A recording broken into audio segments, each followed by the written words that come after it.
बिस्मिल्लाहिर्रहमानिर्रहीम और अस्सलाम वालेकुम। 17 अप्रैल पाकिस्तान में जुमे की दोपहर।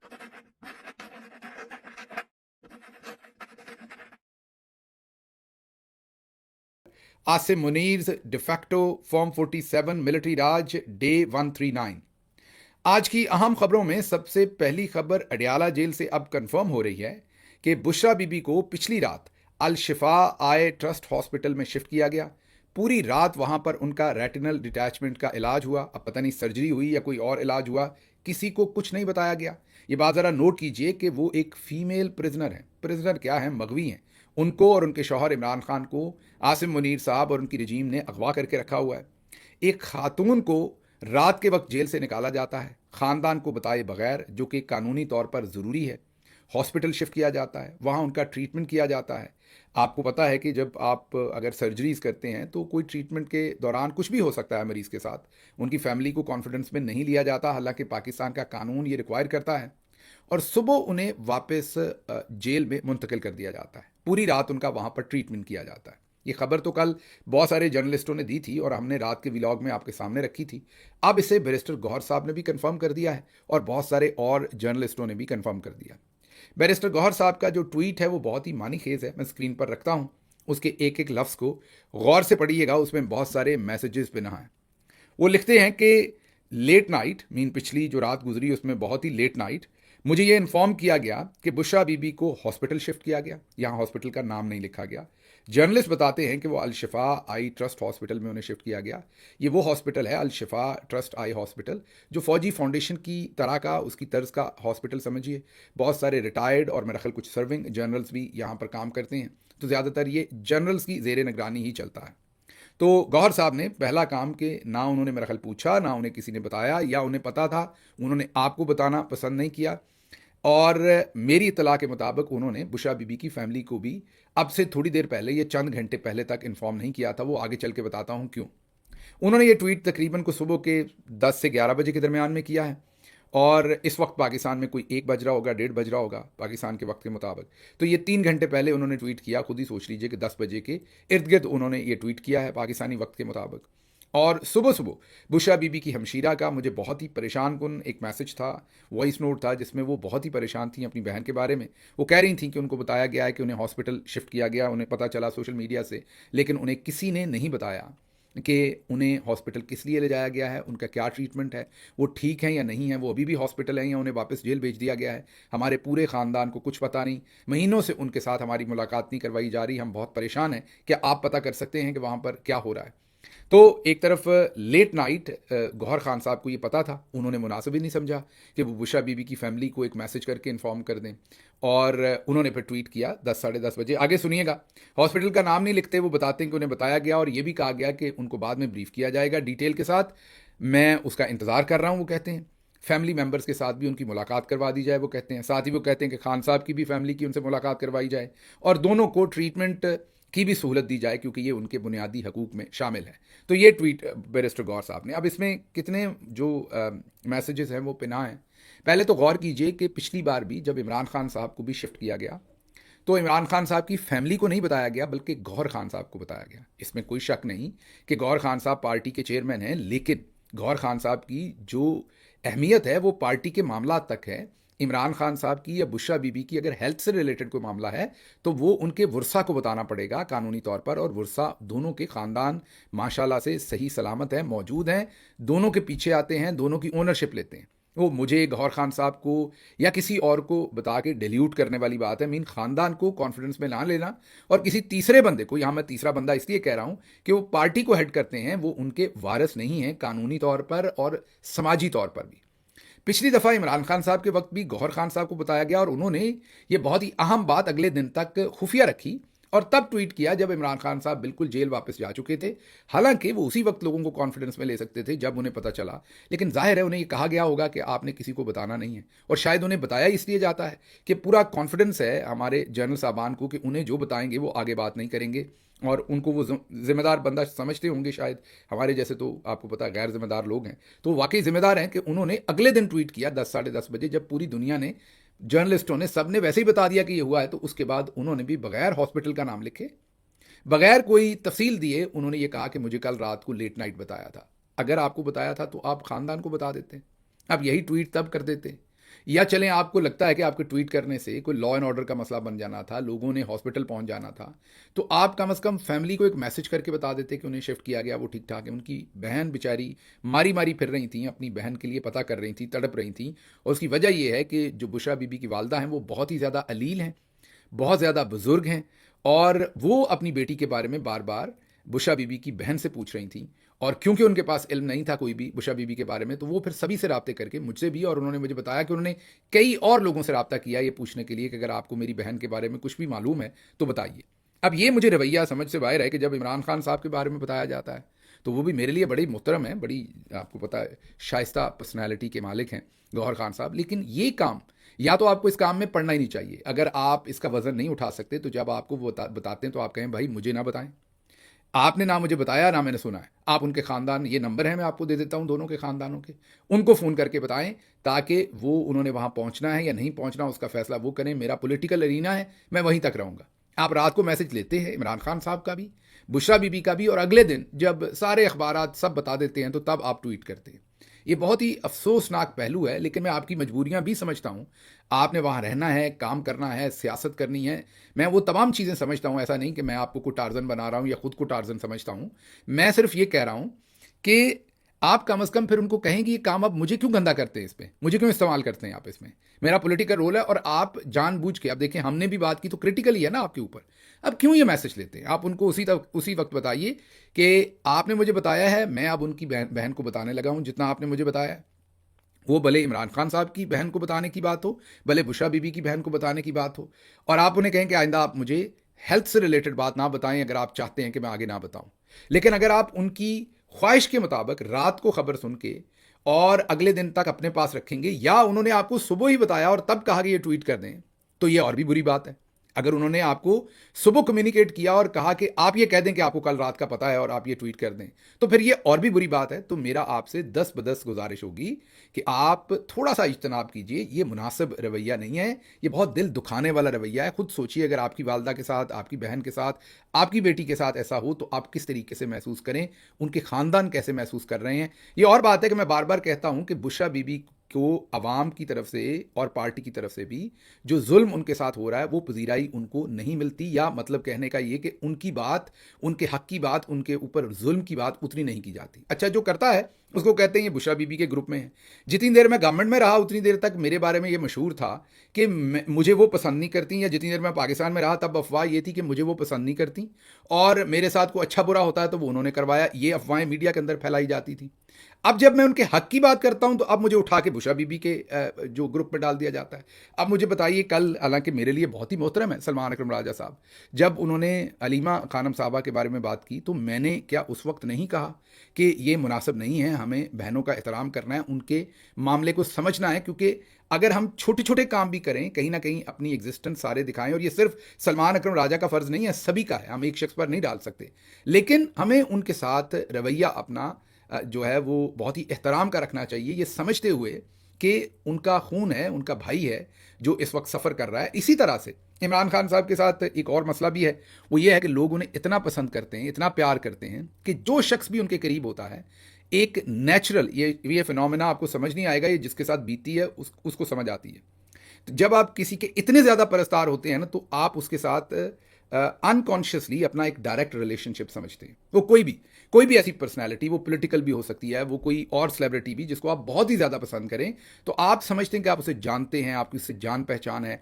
अगर वो आपसे कभी मिले तो आपकी जो अपनायत होती है, वो तो आपको नहीं जानता होता या जानती होती वो शख्सियत, लेकिन आपको लगता है आप उसे जानते, तो आपकी बहुत अपनायत होती है। और कई दफ़ा अगर वो लोग आगे से उतने वार्म आपसे रिएक्ट ना करें तो आप ये समझते हैं कि यार ये तो बड़ा ही रूड आदमी है, या रूड शख्सियत है, ये तो मेरा तो ये अपना था, इसने मुझे पहचाना ही नहीं, इसने मुझसे बात ही नहीं की। ये सारे नहीं, लेकिन बहुत सारे लोगों का रवैया ये होता है, क्योंकि वो आपको दिन रात देख रहे होते हैं या कनेक्शन फील कर रहे होते हैं, तो उनको ये लग रहा होता है कि आप भी उन्हें वापस उतना ही जानते हैं जितना वो आपको पसंद करते हैं, आप भी उन्हें वैसे ही पसंद करते हैं।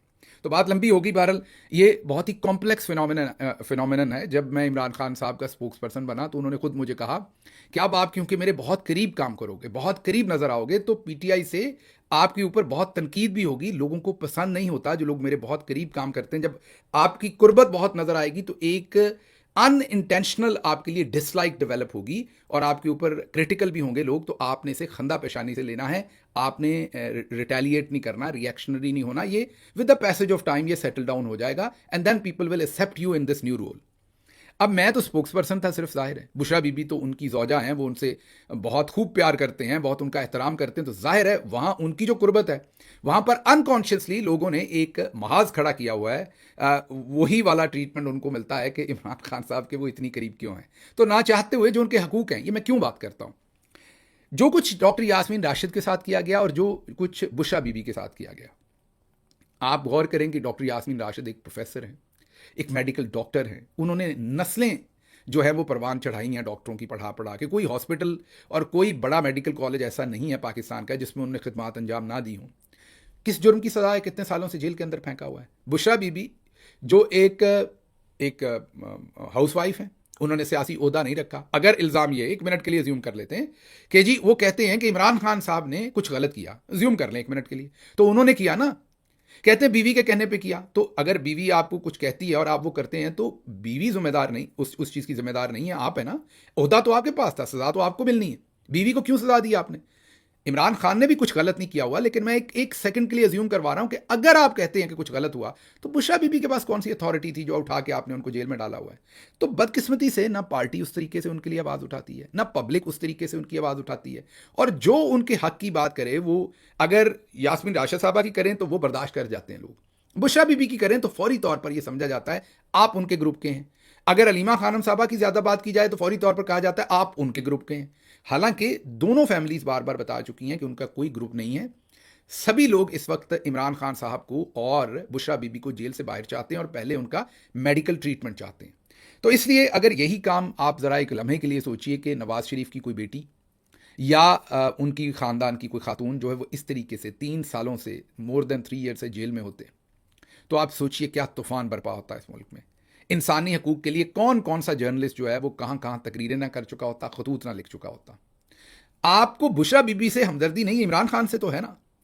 इमरान खान से तो आप मोहब्बत करते हैं ना। तो जब इमरान खान कहता है कि मेरी बीवी पर जो जुल्म किया जा रहा है उसकी सबसे ज़्यादा तकलीफ है मुझे जेल में, तो कम से कम इमरान खान का ही सोच के आवाज़ उठा लें। जब वो बाहर आ जाएंगी, जब उनकी ज़िंदगी नॉर्मल हो जाएगी, इमरान खान साहब बाहर आ जाएंगे, तो आप फिर ज़रा अपनी बंदूकें निकाल लीजिएगा, बुशरा बीबी के ऊपर तनकीद कीजिएगा, जो आपका दिल करेगा कीजिएगा। उनका शौहर बाहर होगा, वो उसका मुकाबला भी कर लेंगे, जवाब भी दे देंगे। उन्हें आपकी बात दुरुस्त समझ आएगी तो वो बुशरा बीबी से बात कर लेंगे, उन्हें आपकी बात गलत समझ आएगी तो वो आपको जवाब दे देंगे। लेकिन इस वक्त को थोड़ा लॉजिक भी पार्टी के लोगों को भी और बाहर के लोगों को भी सोचना पड़ेगा कि ये किसी और सियासी फैमिली के साथ, जिसने भी सियासत की हो, उनके यहाँ से एक ऐसी खातून जिसका पॉलिटिक्स में कोई लेना देना ना हो उसके साथ ऐसा किया जाता तो यहाँ क्या तूफान बदतमीजी होता या क्या तूफान बर्पा किया होता। इमरान खान के घर की औरत के मामले को नॉर्मलाइज कर दिया गया, उनकी पार्टी की औरतों को नॉर्मलाइज कर दिया गया कि उनका जेल में रखना ठीक है। डॉक्टर यास्मीन राशिद एक नानी है, दादी हैं, उनको जेल के अंदर फेंका हुआ है, नॉर्मल है। वो कैंसर सर्वाइवर हैं, उनके अभी भी हेल्थ इश्यूज हैं, नॉर्मल है। सेनेटर एजाज चौधरी के गुर्दे 20% पे काम कर रहे हैं, नॉर्मल है। उमर चीमा उनका कंधा फ्रीज हो गया, नॉर्मल है, फेंके रखो जेल में। जो मियाँ महमूद रशीद हैं उनके दिल के मसाइल हैं, शाह महमूद कुरैशी धीमे आदमी, सभी को पता है कि सुलह जो आदमी है बाहर होंगे तब भी कोई सुलह जोई की बात करेंगे, कोई अच्छी बात करेंगे, कोई दरमियानी रास्ता निकालने की बात करेंगे, उनको भी जेल में फेंका हुआ है। तो सब नॉर्मल कर दिया गया है और उसमें कुछ कसूर हमारा, हमारी पार्टी का, हमारे अपने लोगों का भी है कि उस तरीके से आवाज़ नहीं उठाते। भाई अगर रात से पता है तो आवाज़ उठाएं इस पर रात कोई, और अगर आवाज़ नहीं उठानी कम से कम उनके ख़ानदान को बताएं, और अगर रात से पता नहीं था तो फिर सुबह किसी के कहने पे ये ट्वीट ना करें। तो ये मेरे लिए कम से कम ये बहुत ही अफसोसनाक और तकलीफ़देह बात है कि किसी की बेटी, किसी की माँ, किसी की बहन, किसी की बीवी, उसके साथ ये सलूक कि आप हॉस्पिटल में एक औरत को लेके आएँ रात के अंधेरों में, किसी को बताएं तक ना, उसकी सर्जरी करें या ट्रीटमेंट करें और सुबह उसे जेल में फिर मुंतकिल कर दें और किसी को पता तक ना हो। इससे शर्म की बात जो है वो कोई हो नहीं सकती। ये हर कानून के हिसाब से ये गलत है जो कुछ ये हो रहा है। आगे चलते हैं, आगे अब आपको जंग के महाज से कुछ खबरें दे दें। अब सदर ट्रंप ने जो बातचीत की है, जैसा हमने आपके सामने, मतलब नाचीज़ कहना ज़रा बड़ा फिल्मी सा लफ्ज़ है, तो नाचीज़ चले नहीं कहते, नालायक कह लेते हैं अपने आप को। तो जैसा हम एक नालायक से इंसान है, आपके सामने कहा था कि अब सदर ट्रंप इस सारी जो वो फंसे हुए थे और उन्हें ये जंगबंदी करनी थी, इसमें वो ये सारी बात जो है अब यूरेनियम को सामने रख कर करेंगे और कहेंगे कि ईरान किसी सूरत एटम बम मैं नहीं बनाने दूंगा, और नहीं बन रहा, और यूरेनियम वापस हो रहा है। वही उनकी स्टेटमेंट आई है कि अल जज़ीरा भी रिपोर्ट कर रहा है, सभी रिपोर्ट कर रहे हैं कि बीबीसी और अल जज़ीरा दोनों ने रिपोर्ट किया है कि सदर ट्रंप कहते हैं कि तमाम चीज़ों के ऊपर ईरान अग्री कर गया है, यूरेनियम भी वापस दे देगा, एटम बम भी नहीं बनाएगा अगले 20 साल तक, और ईरान राज़ी हो गया है। और उनसे जब सवाल पूछा गया कि आप क्या इस डील के लिए पाकिस्तान जा सकते हैं, तो उन्होंने क्या कहा, सुनिए। I would go to Pakistan, yeah. Pakistan has been great. They've been so good. Islamabad, I might go, yeah. If the deal is signed in Islamabad, I might go. The field marshal has been great. The prime minister has been really great in Pakistan.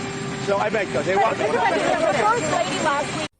सुन लिया आपने, उन्होंने एक दफ़ा फिर इस मौके का फ़ायदा उठाया और बताया कि फील्ड मार्शल कितने उम्दा है, कितना अच्छा काम कर रहे हैं, और उन्होंने ये भी बताया कि वो कितने खुश हैं उनके साथ, उनके काम के साथ, और उन्होंने कहा कि मैं पाकिस्तान जा भी सकता हूँ। ये भी आप हमारी नालायकी ही समझिए, लेकिन सबसे पहले गालिबन हमने ही आपके सामने ये तजिया रखा था कि सदर ट्रंप जो हैं, हमने उस दिन आपको सबसे पहले जब व्लॉग में ये बात की थी कि वाशिंगटन में कुछ लोगों से हमारी बात हुई और आपको हमने बताया था कि सदर ट्रंप पाकिस्तान जा सकते हैं और चांसेस हैं कि वो पाकिस्तान जाएं। वजूहात भी तफसील से बताई थी, रिपीट नहीं करूँगा, आप ज़रूर वो व्लॉग देख लीजिएगा। हम कोशिश करेंगे अपनी टीम को कहने की कि आखिर पर उस व्लॉग को अगर कमेंट सेक्शन के अंदर वो पिन कर दें तो आप उस दिन का व्लॉग देख लें। तफसील के साथ ये बात बताई थी।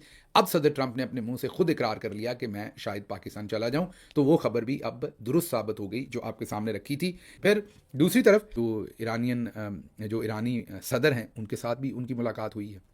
अब ये मुलाकात आम नहीं है, ये मुलाकात सबसे अहम है, आपने गौर से इसको समझना है।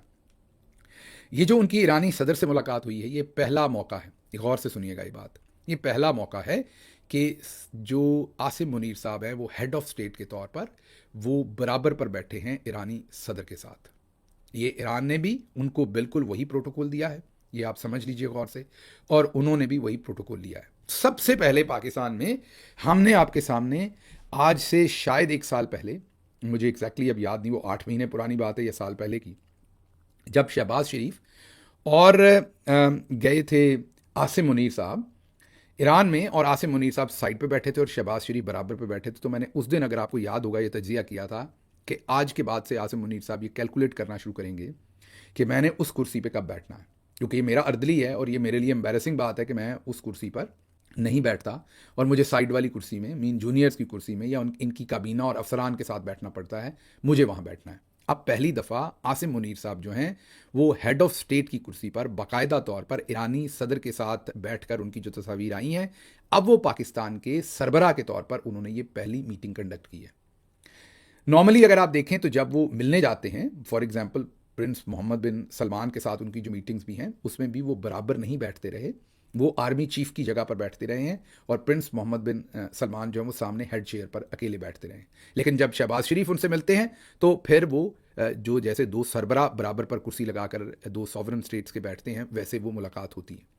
ये पहली दफ़ा है कि ईरान जो ऑप्टिक्स के ऊपर बहुत बिलीव करता है, उन्होंने अब आसिम मुनीर साहब को, उन्हें भी नज़र आता है कि इन्होंने अर्दली रखा हुआ है दूसरा, कि ईरानी सदर के बराबर बिठाकर ये मीटिंग की गई है। अब ये शुरुआत है, यहाँ से आप बाकायदा ऐलान इसका समझ लीजिए, और बाकायदा तौर पर जो दूसरी तरफ से भी स्टेटमेंट दी जाती है, जो बाकिर हैं, जो ईरानी स्पीकर हैं, उन्होंने भी अभी जो डील के बारे में बात की और उन्होंने एक ट्वीट किया है कि लेबनान जो है उसमें भी जंगबंदी जो अनाउंस हुई है, अगली खबर आपको देते हैं, वो हमारी जो रेजिस्टेंस का इत्तेहाद है हमारा लेबनान के अंदर, जो पावर्स हैं रेजिस्टेंस वाली, और हम ये हमारी फतह है, उन्होंने कहा है। और उसमें उन्होंने जो शुक्रिया अदा किया है बहुत सारी दूसरे अवामल का, ईरानी कौम का, दूसरे लोगों का, और उसमें मीडिएशन करवाने के लिए उन्होंने सिर्फ आसिम मुनीर साहब का नाम लिखकर शुक्रिया अदा किया है। उसमें प्राइम मिनिस्टर का, फॉरेन मिनिस्टर का, स्पीकर का, किसी का और जिक्र नहीं है, उसमें सिर्फ और सिर्फ आसिम मुनीर साहब का जिक्र है। तो ईरान ने अपना मामला जो है, उनको नज़र आ गया है कि बाकी सब कुछ अर्दली हैं, यही बंदा है जो सारी कार्रवाई कर रहा है पाकिस्तान की तरफ से, और इसी को हमने हेड ऑफ स्टेट। तो अब ऑफिशियली जो आप सेमी ऑफिशियली कह लें कि डिक्लेयर हो गए हैं आसिम मुनीर अब हेड ऑफ स्टेट, और जो हमने आपको साल या 8 महीने पहले, हम एग्जैक्टली निकाल लेंगे वो व्लॉग, किस दिन आपको दिखा देंगे वो खबर दोबारा, जब हमने उस तस्वीर के ऊपर तजिया किया था, तो उस दिन हमने आपको बता दिया था कि ये सफ़र अब शुरू हुआ चाहता है, अब उस सफ़र तकमील की करीब है। दूसरी तरफ आप देख लें कि जो सदर पाकिस्तान है, जो आसिफ अली जरदारी हैं फॉर्म 47 के, इस वक्त जब ये सारे मुज़ाकरात हो रहे थे तो उनको कहा गया था यहाँ से दूर चले जाएं, अब सिंध चले जाएं। वो मर्जी से नहीं गए थे, उन्हें ये इशारा भेजा गया था कि वो सिंध चले जाएं। बिलावल जरदारी जो हैं वो रांदा दरगाह हैं। याद कीजिए जब इंडिया के साथ पिछले साल मई में कॉन्फ्लिक्ट हुआ था तो बिलावल जरदारी हरावल दस्ते में थे और इसहाक डार पीछे थे। इसहाक डार को उनका रोल नहीं मिला था, इसहाक डार कहीं नजर नहीं आ रहे थे, हालांकि फॉरेन मिनिस्टर वो थे। हर जगह पर बिलावल जरदारी जो हैं वो फॉरेन मिनिस्टर के तौर पर एक्ट कर रहे थे। अमेरिका भी वो गए थे, हर जगह उन्होंने दौरे किए थे, फिर उन्हें तमगा भी दिया गया था उस सिलसिले में। अब बिलावल जरदारी एलिनेटेड हैं, उनका पिछली दफ़ा एक मीटिंग में उन्हें बिठाया गया था सदर हाउस में, वो भी प्रेसिडेंट आसिफ अली जरदारी जो फॉर्म 47 के हैं उनकी खसूसी ख्वाहिश और मिन्नत समाजत के साथ। उसके बाद से वो मुकम्मल रांदा दरगाह हैं। वजह भी शायद सबसे पहले हम ही ने आपके सामने रखी थी कि उनकी एक फ़ोन कॉल लीक हुई थी जो आसिम मुनीर साहब तक पहुंच गई थी, जिसमें वो उनके लिए कोई कलमात कह रहे थे जो उनको पसंद नहीं आए, तो इसलिए वो रांदा दरगाह हो गए। अब वो रेलेवेंट होने के लिए आपको कभी बीबीसी पे बैठते नजर आएंगे, कभी CNN पे बैठते नजर आएंगे। आजकल वो कोशिश करेंगे, हाथ पांव मार रहे हैं बिलावल, लेकिन उनको साइड पे कर दिया गया है, कट इनटू साइज किया गया है। और आसिफ अली जरदारी साहब को बताया गया था ये अब हम जराए से, लेकिन ये वाली जो बताया गया वाली बात है इस खबर की हम पूरी जिम्मेदारी नहीं ले सकते। वजह क्या है कि हमें जिस सोर्स ने बताया, पहली दफ़ा खबर दी है, हमने उन्हें पहले कभी टेस्ट नहीं किया हुआ, उनकी खबर को पहले टेस्ट नहीं किया हुआ, वो बिल्कुल मेरा मुसद्दका सोर्स नहीं है, लेकिन उन्होंने ये क्लेम किया है। और ये भी चलें बता देता हूं कि पीपल्स पार्टी के अंदर से हैं वो सोर्स। उन्होंने ये क्लेम किया है कि बाकायदा पैगाम भेजा गया कि आप काइंडली, क्योंकि आपको ये पता है कि मजहबी तौर पर भी आसिफ अली जरदारी साहब का बड़ा ही करीबी कनेक्शन है ईरान के साथ, तो ईरानी जो लीडरशिप थी उन्होंने आसिफ अली जरदारी साहब को मिलने आ जाना था। तो कहा गया कि बेहतर ये होगा, डायरेक्ट किसी का नाम लेके कोई धमकी नहीं दी गई, लेकिन एक पोलाइट मैसेज भेजा गया कि बेहतर होगा कि चीज़ों को सिंपल रखें और आप अगर कराची का दौरा कर लें इन दिनों में तो वो बेहतर होगा। वो फिर कराची तो नहीं गए, उसकी बजाय वो अंदरूनी सिंध चले गए और वहाँ पर फातिहा वगैरह पढ़ते रहे, तो उनको वहाँ से हटा दिया गया। अब अगर सदर ट्रंप आते तो शायद फिर उनको ना भेजा जाए, क्योंकि वो बहुत ही ऑब्वियस हो जाएगा मेरे ख्याल में। सदर ट्रंप आए तो शायद वो अड़ भी जाएं कि मैंने नहीं जाना, अड़ सकते हैं कि नहीं ये मुझे नहीं पता, लेकिन मेरे ख्याल में सदर ट्रंप आए तो उनकी उनसे मुलाकात होगी, ये मेरा अंदाज़ा है। इतना जुल्म फील्ड मार्शल नहीं करने वाले, क्योंकि आने वाले दिनों में फील्ड मार्शल उनकी कुर्सी भी शायद ले ले, तो इसलिए मुझे पता नहीं है कि इतना जुल्म होगा या इससे कम होगा। अच्छा जी, अगली खबर अल जज़ीरा कह रहा है कि जो पीट हेग्ज़ेट हैं, जो वज़ीर दिफा हैं, वो कहते हैं कि जो सुप्रीम कमांडर हैं ईरान के मुश्तबा खामेनाई, वो शदीद ज़ख्मी हैं लेकिन वो ज़िंदा हैं और वो अपना काम कर रहे हैं। ये अब अमेरिका ने कंफर्म कर दिया है कि he is alive and he is working. ये अल जज़ीरा ने ये रिपोर्ट किया। अब लेबनान की 10 दिन के लिए जंगबंदी सदर ट्रंप ने अनाउंस कर दी। ईरान का ये मुतालबा था कि जब तक लेबनान के अंदर जंगबंदी नहीं होगी, फायरबंदी नहीं होगी, तो हम जो सीज़ फायर हतमी है, एक्सटेंडेड है, वो अनाउंस नहीं करेंगे। तो अब सदर ट्रंप ने कहा है कि 10 दिन के लिए जंगबंदी हो गई है।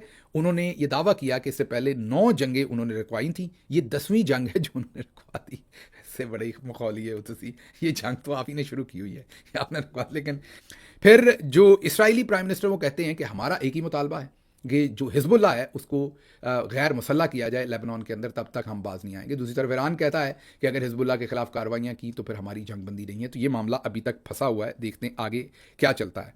इसराइल के अंदर अल जज़ीरा रिपोर्ट कर रहा है कि बहुत सारी मक्खियों का हमला हो गया शहरियों के ऊपर। अब ये पता नहीं को अल्लाह की तरफ से हुआ है, कोई सज़ा हो रही है, ये क्या हो रहा है, लेकिन मक्खियों के झुंड जो है उन्होंने शहरों के ऊपर हमला कर दिया है। अल जज़ीरा ये रिपोर्ट कर रहा है और जो गवर्नमेंट है उसने शहरियों को कहा है कि वो इंडोर रहें, बाहर मत निकलें। दूसरी तरफ जो साउथ चाइना सी है, उसके अंदर अपनी ताकत को मज़ीद सोलिडिफाई करने के लिए अमेरिका ने फ़िलीपींस के एक जजीरे पर अपनी नई एक फ़ौजी बेस जो है, फ़ौजी अड्डा जो है वो बनाने का फ़ैसला किया। अब ये जो साउथ चाइना सी है ये बहुत ही इंपॉर्टेंट है चाइना के लिए। उनका तकरीबन 80% जो तेल है वो यहीं से गुजर के आता है। उनका कोई 40% ट्रेड जो है पूरी दुनिया के साथ जो वो करते हैं वो भी यही साउथ चाइना से गुजरता है। और वहाँ पर अगर अमेरिका की नेवी की भरपूर अगर वहाँ मौजूदगी हो, ये ऐसे ही समझें जैसे यूक्रेन के अंदर जब नेटो लेकर गए थे तो रशिया ने जो फील किया था, या अगर अमेरिका के नेबरहुड में मीन ये जो क्यूबा और इन सारे इलाकों के अंदर अगर कोई अपना फ़ौजी अड्डा बनाने की कोशिश करे तो अमेरिका उसका क्या हशर करेगा या अमेरिका को कितना बुरा लगेगा। ये वैसी ही सूरत हाल इस वक्त चाइना को दरपेश है, क्योंकि बिल्कुल चाइना के आंगन में आप कह लें या उनके बैकयार्ड में उनका जहाँ से ट्रेड राउट है सबसे अहम, वहाँ पर अमेरिका अब एक नया फ़ौजी अड्डा ये साउथ चाइना सी के अंदर बना रहा है। देखते हैं इसमें सब कुछ आने वाले दिनों में क्या होता है। आगे दो बड़ी ही इंटरेस्टिंग खबरें हैं। एक तो पाकिस्तान के जो वज़ीर दिफा हैं वो अपने फ़ोन का, पहले तो अपने ट्वीट्स का दिफा नहीं कर सके थे, वो डिलीट करनी पड़ गई थी। फिर अब खबरें ये हैं कि उनसे उनका फ़ोन शायद ले लिया गया था। ये कोई खबर नहीं है, ये तज्जिया हमारा कि लगता है कि उनसे उनका फ़ोन ले लिया गया था, क्योंकि अब कई दिन के बाद उन्होंने एक बाकायदा ट्वीट किया, लेकिन बहुत ही अहम मुद्दे पर उन्होंने ट्वीट किया। वो पढ़ के आपको सुना सुनाते हैं तो आपको अंदाज़ा होगा कि वज़ीर दिफ़ा ने दुनिया की बदलती हुई सूरत हाल के ऊपर कितना फ़ैसला कुन किस्म का या मानी खेज़ उन्होंने ट्वीट किया। सुनिए, अगर आप कभी हमारे 3 सबसे पुराने टीवी चैनल्स के स्टूडियोज़ में जाने का आपको इत्तफ़ाक हो तो आपको ये अंदाज़ा होगा कि टीवी स्क्रीन पर नज़र आने वाले खूबसूरत स्टूडियोज़ जो हैं वो हकीकत में 25 साल पुराने टूटे हुए फर्नीचर के गोदाम हैं। पिछले हफ्ते एक बहुत ही रिस्पेक्टेड शो के ऊपर रिकॉर्डिंग के लिए जाने का इत्तेफाक हुआ। टूटे मेज़ और कुर्सी पे बैठकर रिकॉर्डिंग करवाई। इन पुराने चैनल्स के स्टूडियोज़ को आज़ाद मीडिया को दिखाना चाहिए। मेज़ की टॉप उखड़ी होगी, अंदर दाखिल होने वाले रास्ते और सीढ़ियाँ पुरसरार नज़र आती हैं। लिफ्ट अगर मुयस्सर हो, फ्लोर के नंबर नज़र नहीं आएंगे। बेशतर मुलाजमीन की तनख्वाहें अदा नहीं होती। सीनियर एंकर से दरख्वास्त है कि मेरे इन मुशाहदात का नोटिस लें। एक और बात, पैमरा के मुताबिक चैनल्स को चंद मिनट सोशल मैसेजेस के लिए मुख्तस किए हुए हैं। पैमरा ज़रा इस पर भी गौर फरमाएं, ये 10 मिनट किस तरह इस्तेमाल होते हैं, ये भी अच्छी बात है। इसके साथ साथ अगर आप ये भी बता दें कि बच्चों को दस्त लग जाएं तो उन्हें किस तरीके से ORS पिलाना है, तो ये भी बहुत ही उम्दा बात होगी। फिर अगर आप ये भी लोगों को बताएं कि रेज़र इस्तेमाल जो है वो नहीं करना, ब्लेड एक से दूसरे बंदे पर, क्योंकि उससे HIV और दूसरी चीज़ें फैल सकती हैं। फिर आप ये भी बता सकते हैं कि